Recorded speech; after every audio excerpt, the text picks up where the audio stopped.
तो हम जो बुक अपनी कवर अप करने लग रहे थे, stock market crash course Hindi audio book, तो आज जो रहेगा चैप्टर 3 रहेगा, जिस चैप्टर का नाम रहेगा एसआईपी इन्वेस्टमेंट्स से कैसे पैसे कमाएं। आपने कई दफ़ा लोगों को बात करते हुए सुना होगा कि लोग स्टॉक मार्केट से करोड़पति बन जाते हैं, करोड़ों रुपए कमा लेते हैं, मगर कैसे? स्टॉक मार्केट से पैसा आखिरकार आता कैसे है? आज हम ये सीखने वाले हैं, समझने वाले हैं, और मैं आपको एक अच्छी सलाह भी देने वाला हूँ। वो अच्छी सलाह इसलिए क्योंकि लॉन्ग टर्म में आपका बहुत फ़ायदा होने वाला है। आप निश्चित रूप से एक बड़ी संपत्ति बनाने वाले हो। सबसे पहले हम आते हैं एसआईपी पर। एसआईपी का मतलब होता है सिस्टेमेटिक इन्वेस्टमेंट प्लान। ये सिस्टेमेटिक इन्वेस्टमेंट प्लान आपको जितना कॉम्प्लिकेटेड लग रहा है उतना ही आसान है इसे समझना। हमने सबसे पहले बोला कि लोग करोड़ों रुपए कमा लेते हैं, करोड़पति बन जाते हैं, मगर बनते कैसे हैं? स्टॉक मार्केट से पैसे कमाने के दो तरीके हैं। या तो मैं इन्वेस्ट करूं, तो एक तरीका है इन्वेस्टिंग, यानी कि हम पैसा लगाएं, और दूसरा है ट्रेडिंग। आज हम जब इन्वेस्टिंग को समझ रहे हैं, उदाहरण के तौर पर किसी इंसान ने एक स्टॉक के अंदर 5,000 रुपये डाल दिए। अब वो इंतज़ार कर रहा है स्टॉक के बढ़ने का। आपने फंडामेंटल एनालिसिस सीखी और आपने कोई अच्छा सा स्टॉक चुना और उसमें पैसा भी लगा दिया। अब मान लेते हैं वो स्टॉक डबल भी हो गया, वो 10,000 रुपये का हो गया। अब क्या होगा? आप कहेंगे मेरा 5,000 रुपये का फ़ायदा हो गया, मगर इससे करोड़पति छोड़िए, क्या हम लखपति भी बने? पैसा तो हमने निश्चित रूप से बनाया, मगर इससे तो कुछ भी नहीं हुआ, इससे तो संपत्ति भी नहीं बनी जो हमें चाहिए थी। अच्छा, मेरा एक सवाल है जो मैं आपके सामने रखता चाहता हूँ, आपका कॉन्सेप्ट क्लियर करना चाहता हूँ। थोड़ा सा वक्त लूँगा, लेकिन आपको ये वह काफ़ी अच्छा लगेगा। हम रोज़ स्नान करते हैं, रोज़ भोजन करते हैं और एक्सरसाइज भी रोज़ करते हैं। हमें पता है कि रेगुलर रिजल्ट्स के लिए रेगुलर एफर्ट्स लगाने ज़रूरी हैं।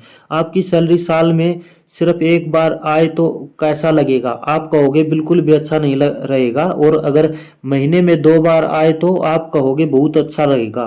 कहने का मतलब यह है कि आपको सैलरी हर महीने आती है, क्योंकि आप उसके लिए हर महीने हर दिन काम करते हैं। आपको मार्केट से पैसा मिलता है, और उसके लिए भी मैं बताऊंगा कि कैसे लोग करोड़ों रुपए कमाते हैं। हाँ, इसके लिए इन्वेस्टिंग भी रेगुलर होनी चाहिए। सिस्टमेटिक इन्वेस्टमेंट प्लान का मतलब ये है कि मार्केट्स ऊपर जा रही है, नीचे जा रही है, ऊपर जा रही है, नीचे जा रही है, यहाँ पर हम वोल्टिलिटी को बिट कर देते हैं। कुछ लोग कहते हैं कि मार्केट बहुत ऊपर जा रही है, अभी पैसा लगाने का कोई फ़ायदा नहीं है, या ठीक टाइम नहीं है, या कहते हैं कि जब मार्केट ऊपर जा रही है तब पैसा लगाओ, और जब गिर रही हो तो लोग बेच देते हैं। वो पैसा नहीं लगाते हैं, मगर हो सकता है वो खरीदने का अच्छा टाइम होगा।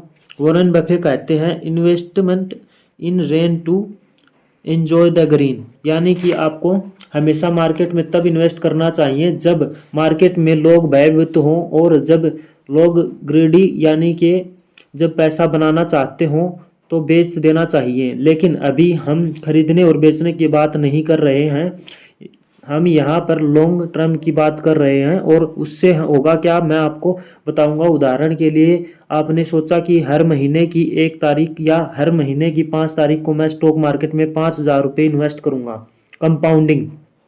अब इससे आप करोड़पति बन सकते हो। कैसे बन सकते हो? इसके लिए आपको एक सिंपल सा कॉन्सेप्ट समझना पड़ेगा, जिसे हम कंपाउंडिंग कहते हैं। जिस दिन मुझे कंपाउंडिंग समझ आया था, मेरे होश उड़ गए थे। अभी तो मैंने 5 का उदाहरण दिया, लेकिन आपके पास जो भी कैपिटल है उस हिसाब से आप सोच सकते हो। तो मैं आपको कंपाउंडिंग के बारे में समझा देता हूँ। एक बहुत सिंपल सा कॉन्सेप्ट है, एक बार समझ आ जाएगा तो आपकी लाइफ बन जाएगी। रूल ऑफ 72, मैंने सीरीज की स्टार्टिंग में बताया था कि आपको पैसे को डबल करना ज़रूरी है, और हमने रूल ऑफ 72 की बात की थी। हमने रूल ऑफ 72 में ये समझा था कि हमें जो भी रेट ऑफ इंटरेस्ट मिल रहा है, उदाहरण के लिए 12% मिल रहा है, तो अगर इसे 72 से डिवाइड कर देंगे तो मोटे तौर पर पता लग जाएगा कि 6 साल में हमारा पैसा डबल हो जाएगा। और हमारा टारगेट यह है कि इससे कम समय में हो, यानी कि 6 साल से कम से समय में हो। हमें चाहिए कि 12% से अधिक इंटरेस्ट मिले, और वो कैसे मिलेंगे, इसके लिए हम मैक्सिमाइजेशन की बात कर सकते हैं। अब कंपाउंडिंग क्या होता है कि अगर मैं कहीं पर भी इन्वेस्ट करता हूँ, उदाहरण के लिए मुझे कहीं से रिटर्न्स आते हैं और मेरी इन्वेस्टमेंट है 10 लाख रुपए, तब मान लेते हैं कि मुझे 10% के हिसाब से रिटर्न्स मिलते हैं, तो 10 लाख का 10% क्या हुआ, आप कहेंगे 1 लाख रुपए। मुझे एक साल में 1 लाख रुपए के रिटर्न मिले और साथ ही ये कैपिटल बढ़कर 10 लाख से 11 लाख हो गए। कंपाउंडिंग में ज़्यादातर लोग रिटर्न या इंटरेस्ट को खर्च कर देते हैं। अगर आपने इसे खर्च किया तो पैसा नहीं बढ़ेगा। उदाहरण के लिए किसी की कैपिटल ज़्यादा है, किसी की 10 करोड़ हो सकती है या किसी की 100 करोड़ हो सकती है। हमें इस चीज़ से मतलब है कि हमारा कम टाइम लगे। आपका मैक्सिमम यदि 6 साल में पैसा डबल होता है तो जिस इंसान की 10,000 की कैपिटल है वो 20,000 हो जाएगा, लेकिन जिसकी 10 करोड़ की कैपिटल है उसका 10 करोड़ का सीधे 20 करोड़ हो जाता है। ये एक दिन में नहीं होता है और ना ही एक रात में होता है, इसमें कई साल लगते हैं। तो 3 से 6 साल के अंदर 10 करोड़ से 20 करोड़ की कैपिटल हो गई। अगर ये प्रोसेस चलता रहेगा तो 20 करोड़ के 40 करोड़ होते हैं और 40 करोड़ के 80 करोड़ होते हैं और 80 करोड़ के 160 करोड़ होते हैं। अब आपको एक सीक्रेट बताता हूँ, अभी लोग अमीर इसलिए बन रहे हैं कि वो पैसे को डबल करना समझते हैं। आज एक आदमी 10 करोड़ के कैपिटल पर है, लेकिन उसको 3 से 6 साल की कितनी साइकिल्स लगी, 4 साइकिल 3 साल की हो सकती हैं, 4 साल की हो सकती हैं, और मैक्सिमम हमने 6 साल की बात की है। तो हम 6 को 4 से मल्टीप्लाई भी कर दें तो 24 साल हो गए। इसे कम करने के ऊपर हम निश्चित रूप से काम करेंगे, लेकिन 24 साल तब होंगे जब आप पूरी तरह से पैसिव इन्वेस्टिंग करोगे। अगर आप इक्वली इन्वेस्टिंग करोगे तो इसे बीट कर सकते हो, इसलिए हमें इसे बीट करना भी है। मैं कहता हूं अगर 12 से 24 साल के अंदर कोई आदमी 10 करोड़ से 107 करोड़ पर पहुंचा, अभी हमने इन्फ्लेशन को एडजस्ट नहीं किया है। कई सारे लोग बोलेंगे इन्फ्लेशन भी तो है, महंगाई भी तो है, बढ़ रही है, 7 से 8% के आसपास महंगाई भी बढ़ रही है। तो आज 160 करोड़ की जो वैल्यू है, हो सकता है वो 12 से 14 साल के बाद ना हो, कम हो, लेकिन निश्चित रूप से 10 करोड़ से तो कहीं ज़्यादा होगी। हमने देखा कि 10 करोड़ का 160 करोड़ हो गया। तो जो आदमी आज कंपाउंडिंग को समझ नहीं रहा है वो 10 से 30,000 की भी कमाकर सारे पैसे खर्च कर दे रहा है, वो कभी इस प्रोसेस में नहीं आ पाएगा और कभी अमीर नहीं बन पाएगा। इसलिए ये बेहद महत्वपूर्ण है। मैंने आपको कॉन्सेप्ट समझा दिया। आइए अब पॉइंट पर बात करते हैं कि जब हम एसआईपी की बात करते हैं तो इससे क्या होता है, वो मैं आपको बताऊंगा। अगर आप 5,000 रुपये महीना भी इन्वेस्ट करते हो तो आप कहाँ कहाँ कर सकते हो। आपके पास इंस्ट्रूमेंट्स क्या हैं। पहला इंस्ट्रूमेंट है कि हम स्टॉक्स में इन्वेस्ट करें। स्टॉक्स में भी आज आपके पास इंडिया में ये सुविधा है कि आप इंडियन स्टॉक्स में भी इन्वेस्ट कर सकते हैं और आप चाहे तो यूएस स्टॉक्स में भी इन्वेस्ट कर सकते हैं। आपको यूएस स्टॉक में अगर इन्वेस्ट करना है तो आप इंड मनी पर जाकर इन्वेस्टमेंट कर सकते हैं। इंड मनी पर फ्री में अकाउंट खुलता है, यहाँ पर कोई चार्जेस भी नहीं है और कोई ब्रोकरेज भी नहीं है। इंड मनी पर जाकर आप यूएस स्टॉक अकाउंट खुलवा सकते हो।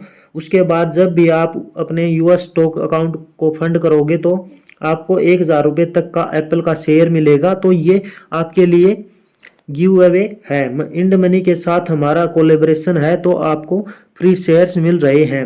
अब यूएस स्टॉक में इन्वेस्ट करने के कुछ फ़ायदे होते हैं, वो भी मैं बता देता हूँ। हाँ, कॉन्सेप्ट पर हम निश्चित रूप से बात करेंगे। यूएस स्टॉक अकाउंट में जब आप फंड कर दोगे तो एप्पल, गूगल और अमेजन जैसी कंपनियों में इन्वेस्ट कर सकते हैं। वैसे आप इनके प्रोडक्ट्स को यूज़ तो पहले से ही करते हैं। अब यहाँ पर कुछ फ़ायदे भी हैं।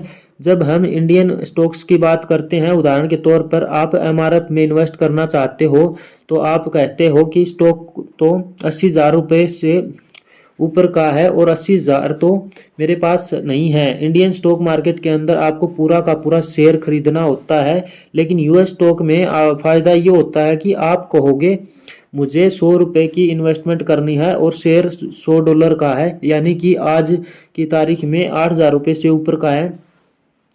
आप चाहो तो 100 रुपये को भी इन्वेस्टमेंट कर सकते हो। यहाँ पर सबसे पहला फ़ायदा ये होता है कि आप फ्रैक्शनल इन्वेस्टमेंट कर सकते हो। तो एक हो गया फ्रैक्शनल इन्वेस्टिंग। आपको पता होना चाहिए कि यूएस स्टॉक के अंदर फ्रैक्शनल इन्वेस्टमेंट होती है, इंडियन स्टॉक्स में ये सुविधा नहीं है। दूसरी चीज़ यहाँ पर ये होती है कि आप जब भी आप एसआईपी करोगे तो आपको रूपी कॉस्ट एवरेजिंग मिलती है। इंडियन स्टॉक्स के अंदर हम रूपी कॉस्ट एवरेजिंग के बारे में भी जानेंगे, लेकिन आपको एक चीज़ पता है कि अगर हम पिछले 1 साल की बात करें तो हमारी करेंसी काफ़ी ज़्यादा डेप्रिशिएट हुई है। आप देख रहे थे कि डॉलर 72 का था, अब 82 का हो गया है। अगर आपने यूएस स्टॉक में इन्वेस्ट किया होता, मान लेते हैं कि वो स्टॉक $100 का है और वो 1 साल में बिल्कुल भी नहीं बढ़ा, तो पहले जब 72 रुपये का डॉलर था तो उसके हिसाब से 7200 रुपये इन्वेस्ट किए थे और वो शेयर 1 रुपया भी नहीं बढ़ा, तो आपके $100 8200 रुपये के हो गए। ये आपको एक फ़ायदा मिलता है। आपको पता है कि पिछले कुछ सालों में इंडियन करेंसी लगातार डेप्रिशिएट कर रहा है। अगर आगे भी ऐसा ही हुआ, मान लेते हैं कि 82 की जगह ये 100 पहुंच जाए, जो मैं चाहता हूँ ना हो, लेकिन अगर ऐसा हुआ तो बिना कुछ किए ये जो आपका $100 का शेयर है वो 10,000 रुपये का भी हो जाता है। यूएस स्टॉक्स में इन्वेस्ट करने का एक फ़ायदा है कि आपको ना सिर्फ रूपी कॉस्ट एवरेजिंग मिल रही है, बल्कि आपको डॉलर कॉस्ट एवरेजिंग भी मिलती है। जब हम एसआईपी की बात कर रहे हैं तो इसमें आपको फ़ायदा ये है कि हिंड मनी पर आप यूएस स्टॉक के अंदर एसआईपी कर सकते हैं। आप कहीं पर भी इन्वेस्ट कर रहे हो, यूएस स्टॉक या फिर इंडियन स्टॉक, तो आपकी 5,000 की इन्वेस्टमेंट भी आपको कितना रिटर्न दे सकती है ये समझिए। आप खुद जाकर गूगल कर सकते हो, वहाँ आपको बहुत सारे एसआईपी कैलकुलेटर्स मिल जाएंगे। उदाहरण के लिए हम एक एसआईपी कैलकुलेटर के जरिए समझते हैं। अगर आप हर महीने 5,000 रुपये भी इन्वेस्ट करते हो, मान लेते हैं कि एक्सपेंडेड एनुअल रिटर्न 15% रहेगा, क्योंकि अगर आप निफ्टी को देखें तो निफ्टी यूएस पिछले कुछ सालों के अंदर लगभग 15% के आसपास की रिटर्न दी। अब इसी तरह से निफ्टी में भी अगर आप नास्डैक को देखते हैं तो निफ्टी क्या है वो भी बताना बेहद ज़रूरी है। हम समझेंगे निफ्टी, सेंसेक्स और नैस्डैक। मैं आगे आपको यह भी बताऊंगा कि म्यूचुअल फंड इन्वेस्टिंग में आप किस तरह से म्यूचुअल फंड को सिलेक्ट कर सकते हो। आपके लिए बेस में म्यूचुअल फंड कौन सा रहेगा, बेस्ट म्यूचुअल फंड कौन सा रहेगा। म्यूचुअल फंड के बारे में हम बहुत अधिक सुनते हैं, तो आपको आपके हिसाब से कैसे बेस्ट म्यूचुअल फंड चुनना है वो हम विस्तार से समझने वाले हैं। तो हम बात कर रहे थे कि एसआईपी स्टॉक्स में भी हो सकती है, एसआईपी इंडियन और यूएस स्टॉक दोनों में हो सकती है, म्यूचुअल फंड्स में भी हो सकती है, और आप चाहें तो ETF, exchange and traded fund के अंदर भी हो सकती है। आगे बताऊंगा कि ईटीएफ क्या है। आप चाहे तो ईटीएफ में भी एसआईपी कर सकते हैं।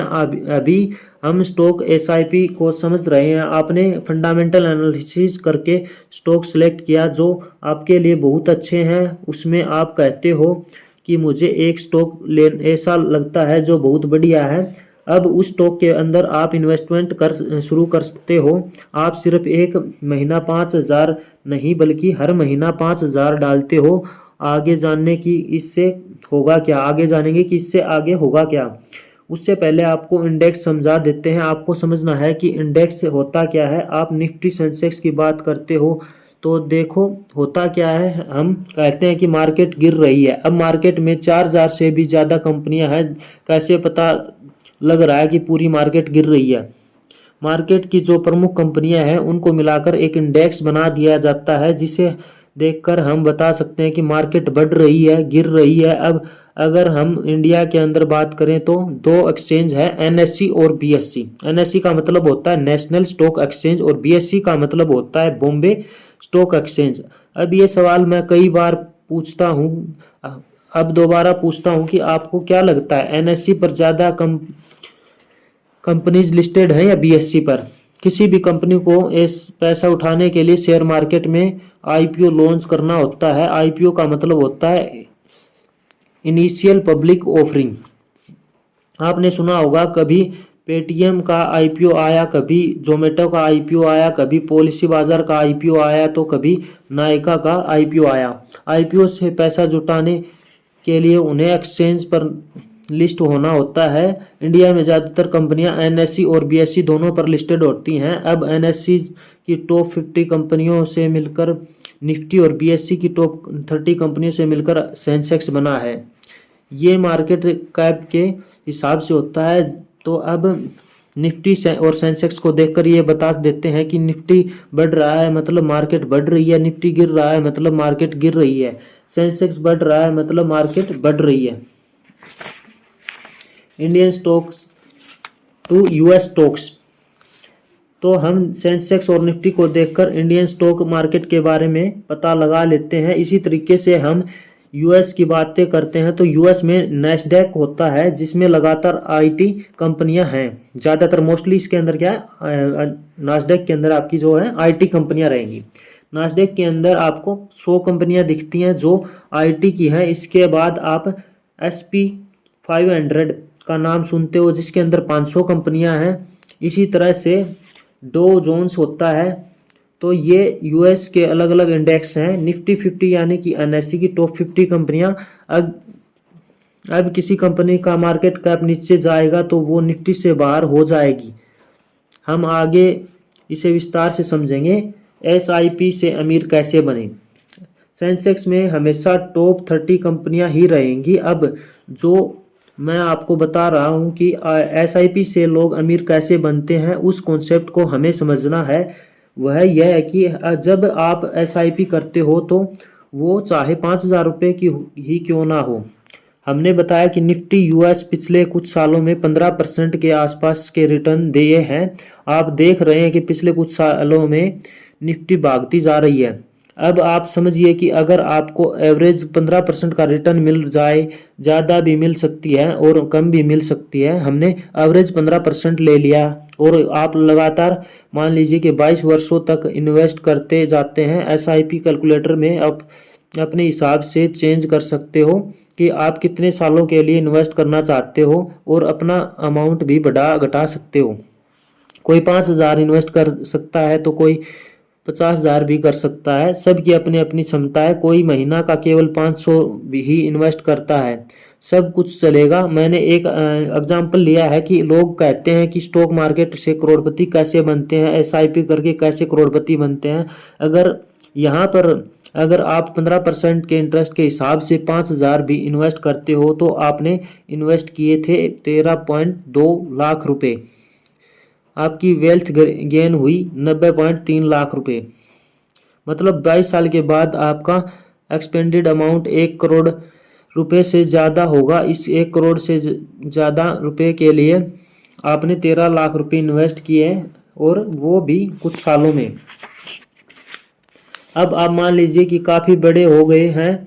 जब आप पैदा हुए थे तो आपके फादर्स यूएस आपके लिए सिर्फ 2,000 रुपये की एसआईपी शुरू की होती है और उन्हें 15% के हिसाब से इंटरेस्ट मिलते तो आज वो आपके लिए 41 लाख रुपए जमा कर चुके होते। आप अपने फ्यूचर के लिए सोच सकते हैं। हो सकता है आप कहो कि मैं 2,000 की जगह हर महीने 20,000 रुपये जोड़ सकता हूं। आप कहते हो कि मुझे सिर्फ 10 साल के अंदर ही पैसा चाहिए। आप एवरेज लेकर चल रहे हैं कि 10 साल के बाद आपके पास तकरीबन 55 लाख रुपए होंगे। तो आप आज समझ पा रहे हैं कि एसआईपी जरिए कैसे पैसा बढ़ता है। आपकी इन्वेस्टमेंट सिर्फ 24 लाख रुपए की है लेकिन आपके पास होंगे 55 लाख। परंतु यहाँ पर एसआईपी का जादू ये है कि अगर कोई आदमी अपनी एसआईपी शुरू करे और वो इसे बिल्कुल भूल जाए तो आपको पता है कि एक जनरेशन में वो क्या कर जाएगा। अगर कोई आदमी 20,000 रुपये की को 100 साल के लिए इन्वेस्ट करे और भूल जाए तो उसे 4,80,000 करोड़ मिलेंगे केवल 20,000 की एसआईपी पर। यही तो जादू है कंपाउंडिंग का। आप कहोगे कि पुष्कर सर क्या मजाक हो रहा है, ये 4,80,000 करोड़ रुपए बन सकता है। ऐसे कारनामे आप खुद से भी कर सकते हो।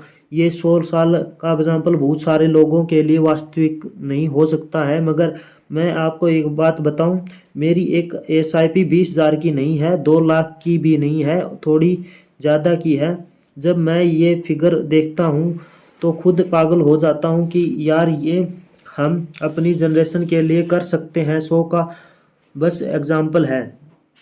आप कहोगे ज़्यादातर लोग 100 साल नहीं जिएंगे, लेकिन मेरी कोशिश है कि मैं जीऊँ। तो हम फिटनेस को भी प्रमोट करते हैं। अगर आप ये 50 साल के लिए भी कर देते हो, और उदाहरण के लिए किसी का अमाउंट कुछ भी हो सकता है, मेरा अमाउंट थोड़ा ज़्यादा है। अगर कोई आदमी 1 लाख रुपए की SIP करे तो एक्सपेंडेड अमाउंट का जो फिगर है ये किसी को डाइजेस्ट नहीं होगा। आप अपने घर में बात करना कि कोई अगर 15% के इंटरेस्ट के हिसाब से 50 साल के लिए 1 लाख रुपए SIP में इन्वेस्ट करे तो कितना पैसा होगा। आपकी इन्वेस्टमेंट सिर्फ 6 करोड़ की है, मगर यहाँ पर ऑलमोस्ट 1400 करोड़ बन जा रहे हैं। आप कहोगे कि क्या मजाक चल रहा है ये, लेकिन यही तो मैजिक है। ऐसे ही SIP की मदद से लोग अमीर बनते हैं। अब आज आपके सिर्फ SIP नहीं समझा, आज आपने क्या क्या समझा, इसलिए इसे समझिए। एक तो इसमें हमने एक चीज़ को बिल्कुल साइड कर दिया कि मार्केट की वोलेटिलिटी कभी ऊपर है तो कभी नीचे है, हमें कोई फ़र्क नहीं पड़ रहा है। हम हमेशा इन्वेस्ट करते जा रहे हैं, ऊपर में भी और नीचे में भी। ओवरऑल हमें स्टेडी ग्रोथ मिलती है। ये हुई पहली चीज़। दूसरा मैंने बोला, अगर आप US स्टॉक्स में इन्वेस्ट करते हो तो आपको फ़ायदा ये होता है कि आपको डॉलर कॉस्ट की भी एवरेजिंग मिलती है, और जब रुपया डिप्रिशिएट होता है तो उसका भी फ़ायदा मिलता है। तो आपको एक तो 1500 करोड़ होंगे, लेकिन अगर डॉलर और बढ़ गया तो और ज़्यादा भी हो सकता है। मैंने वैसे इंड मनी के बारे में आपको बता ही दिया है, आपको फ़ायदा होगा। 1000 रुपये का आपको एप्पल का शेयर भी मिल रहा है, तो रिडीम कर लो। आप US स्टॉक में अकाउंट बना सकते हो, ये अच्छा है। इसके अलावा इंड मनी पर और भी फीचर्स हैं जो मैं यूज़ करता हूँ। आपको अपनी नेटवर्थ भी पता लगेगी, आपके सारे बैंक अकाउंट्स में भी जो भी बैलेंस है, आपके म्यूचुअल फंड में जो इन्वेस्टमेंट्स हैं, स्टॉक्स में जो भी इन्वेस्टमेंट्स हैं, अलग अलग ट्रैक करने की ज़रूरत नहीं है। मुझे उनके फीचर्स पसंद हैं। अब एक तो मैंने आपको बोला हाँ, पर वोलेटिलिटी से आप बच गए, आपको एक स्टडी ग्रोथ मिलती है। दूसरी चीज़ ये बिगनर फ्रेंडली है। कोई आदमी नया है, उसे ज़्यादा कुछ पता नहीं है, उसे एक स्टॉक अच्छा लगता है, मान लीजिए कि उसे ITC अच्छा लगता है और वो इसे ले लेता है। आप चाहें तो ITC में रेगुलर इन्वेस्ट कर सकते हो। आपको गूगल बहुत अच्छा लगता है, आप गूगल में रेगुलर इन्वेस्ट कर सकते हो। आपको पता है कि ये अच्छी कंपनीज हैं। आपको एशियन पेंट्स अच्छा लगता है, आप ब्लू चिप कंपनीज को पकड़ लो और लगातार कोई भी अमाउंट इन्वेस्ट करते रहो। मान लीजिए कि मेरे पास हर महीने इन्वेस्ट करने के लिए 500 रुपये हैं, कोई बात नहीं, शुरू तो करो। नए लोगों के लिए ये अच्छा है, इसमें नुकसान होने की संभावनाएं काफ़ी कम है। कुछ वर्षों में आपको फ़ायदा मिलेगा। आप समझो कि कभी भी आप बैंक में पैसा रखते हो, आप किसी इंश्योरेंस कंपनी को पैसा देकर आप पॉलिसी कराते हो। हम म्यूचुअल फंड्स को भी समझेंगे कि ये सारा पैसा आखिर लग रहा कहाँ रहा है। पैसा सारा स्टॉक मार्केट में यानी कि स्टॉक्स में लग रहा है, क्योंकि स्टॉक्स में से रिटर्न आती हैं। सभी की सभी रिटर्न्स कहाँ से आते हैं? स्टॉक्स से आते हैं इन कंपनियों की। तो वो आपको एक फिक्स्ड छोटा मोटा रिटर्न देते हैं। आप FD कराते हो, आपको लगता है कि मेरे को तो 7, 8 या 9% मिलेगा ही मिलेगा, लेकिन कहीं ये से तो ज़्यादा रिटर्न आ रही होगी ना। बैंक निश्चित रूप से लोन देकर भी पैसा कमा रहा है, लेकिन वो इन्वेस्ट भी करता है। बैंक एक एक्टिव इन्वेस्टर है। ठीक है, आपको समझ आ गया। मैंने आपको बताया कि इंड मनी बिगनर फ्रेंडली भी है। और फाइनली लोग टर्म के बारे में सोचिए। शॉर्ट टर्म में SIP से कुछ नहीं होगा, ये मैं आपको बता देता हूँ। कोई बोले 1 महीने 2 महीने में हो जाएगा, मगर वो रिटर्न काफ़ी कम होगा। आपका ओरिजिन जो है बड़ा होना चाहिए। अब वो कितना बड़ा होना चाहिए वो मैंने आपको एक कैलकुलेटर की मदद से बता दिया। आप गूगल करो और अपने हिसाब से देखो कि अगर आप एसआईपी करते हो या जिस अमाउंट की भी करते हो, आपके गोल्स क्या हैं। आगे मैं आपको गोल सेट करने के बारे में और सही म्यूचुअल फंड चुनने के बारे में भी बताऊंगा। हाँ, आप इस कैलकुलेटर से खेलना ज़रूर। आपको कैलकुलेटर के साथ खेलने की ज़रूरत क्यों है, क्योंकि इससे आपकी एक अच्छी आदत बनेगी। क्या अच्छी आदत बनेगी, आप इन्वेस्ट करने के लिए मोटिवेट हो जाओगे और मैं चाहता हूँ कि आप इन्वेस्ट करो। मैंने वो आपको बोला था कि एक अच्छी एडवाइस दूंगा और वो ये है कि आज आप लाइफ में किसी भी लेवल पर हो, चाहे आप 500 रुपये महीना जोड़ पा रहे हो या 5,000 रुपये महीना जोड़ पा रहे हो या 50,000 रुपये महीना जोड़ पा रहे हो, पहली बात तो यह है कि आपको आपकी इनकम का 10% इन्वेस्ट करना चाहिए। हो सकता है कि ये 10% आपको आज थोड़ी तकलीफ दे, लेकिन अगर आप एक किताब पढ़ोगे, richest man in the Babylon, तो आप जान जाओगे कि अमीर बनने का सबसे बड़ा राज यही है। जो भी आप कमा रहे हो उसका 10% निकाल कर आप इन्वेस्ट कर दो और ये आपको लॉन्ग टर्म में ज़रूर वेल्थ क्रिएट करके देगा। स्टॉक मार्केट से इन्वेस्टिंग करके कैसे अमीर बनते हैं, मुझे उम्मीद है कि आज मैंने आपको समझाने की कोशिश की है। तो दोस्तों, अपना जो चैप्टर है वो ख़त्म हुआ, बाकी नेक्स्ट चैप्टर के साथ मिलते हैं।